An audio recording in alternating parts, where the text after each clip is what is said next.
ان الحمدللہ والصلاۃ والسلام علی من لا نبی بعدہ اما بعد فاعوذ باللہ من الشیطان الرجیم بسم اللہ الرحمن الرحیم۔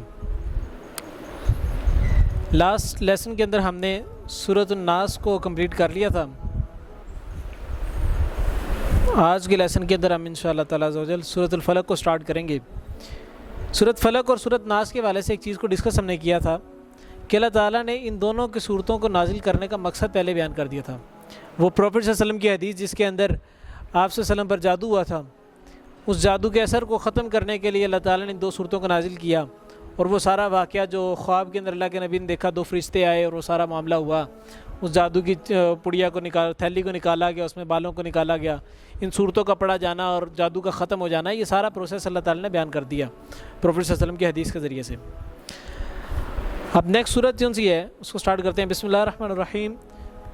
کل کہہ دیجئے اعوذ میں پناہ طلب کرتا ہوں بربی اپنے رب کی پناہ میں آتا ہوں، الفلق جو فلک کا رب ہے، رب ہے کس چیز کا؟ الفلق، فلک کا۔ جہاں پر بھی دیکھیں نا اللہ تعالیٰ نے رب کا تذکرہ کیا، وہاں پر اللہ تعالیٰ نے رب کی کچھ خصوصیات بتائیں، جس طرح ہم نے پڑھا تھا قل اعوذ برب الناس۔ اگر یہاں تک پڑھیں قل اعوذ برب، میں پناہ طلب کرتا ہوں اللہ تعالیٰ کی، اپنے رب کی، ٹھیک ہے؟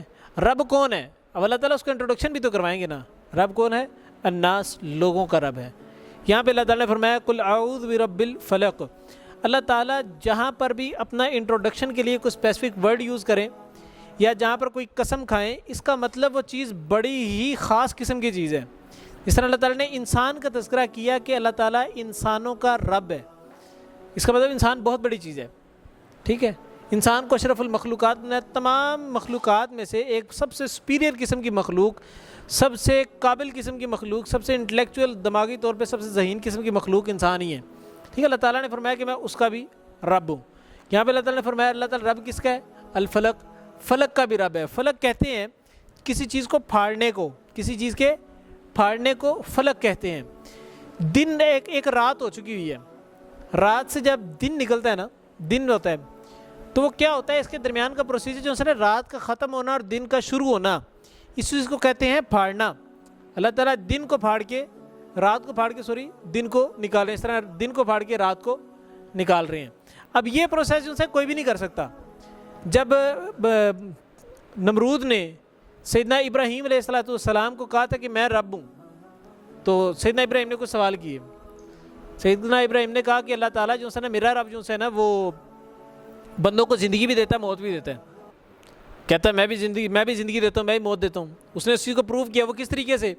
اس نے جیل سے ایک بندے کو بلایا اور قیدی کو بلا کے نا جلاد کو حکم دیا کہ اس بندے کو قتل کر دو، ٹھیک ہے؟ اب وہ تلوار چلانے لگے ہیں اور یہ ساروں کو پتہ تھا کہ اب قتل ہو ہی جانا ہے اس کا، ٹھیک ہے؟ اس بندے کی زندگی موت جو سی آ جانی ہے۔ اب تلوار چلانے لگے، جیسے ہی قریب آئی اس نے فوراً حکم دیا اس بندے کو بخش دو۔ اس بندے نے چھوڑ دیا۔ اس بندے کو موت سے اس کو زندگی مل گئی، اس کو موت سے زندگی مل گئی۔ نمرود نے یہ اس واقعہ کر کے، نمرود نے اس بات کو ثابت کیا کہ اگر تمہارا رب زندہ کرتا ہے یا موت دیتا ہے تو میں بھی زندگی دیتا ہوں، موت دیتا ہوں، ٹھیک ہے؟ نمرود نے بھی اس چیز کو جو ہے نا وہ پروف کرنے کی کوشش کی، حالانکہ یہ کوئی دلیل نہیں ہے۔ اللہ تعالیٰ زندگی دیتا ہے کیسے؟ اللہ تعالیٰ تو جب انسان بالکل بھی نہیں ہوتا، اللہ تعالیٰ بغیر اوریجن کی پیدا کر دیتا ہے، ٹھیک ہے؟ اس کو کہتے ہیں زندگی دینا۔ اور پھر جب موت آتی ہے اس سے اللہ تعالیٰ چاہے تو اس موت سے بھی واپسی نکال سکتا ہے۔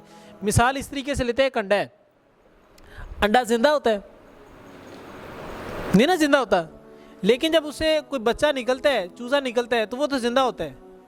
اللہ تعالیٰ موت سے زندگی بھی دیتا ہے اور زندگی سے موت بھی دیتا ہے۔ وہی چوزا پہلے مردہ تھا، موت سے اس کو زندگی ملی، پھر زندگی کے بعد اس کو پھر موت مل جانی ہے جب اس نے مر جانا ہے، اور اس کے بعد دوبارہ زندگی ملنی ہے حشر کے میدان کے اندر۔ سمجھ آئی؟ موت سے زندگی، زندگی سے پھر دوبارہ موت، موت سے پھر آگے زندگی دوبارہ ملنی۔ اس کو کہتے ہیں خالق، اس کو کہتے ہیں مالک، اس کو کہتے ہیں رب۔ اللہ تعالیٰ نے فرمایا اللہ تعالیٰ تو فلک کا بھی رب ہے۔ اس کا مطلب فلک ایک بہت بڑی چیز ہے، ایک ایسی چیز ہے جو کہ چیلنجیبل نہیں ہے۔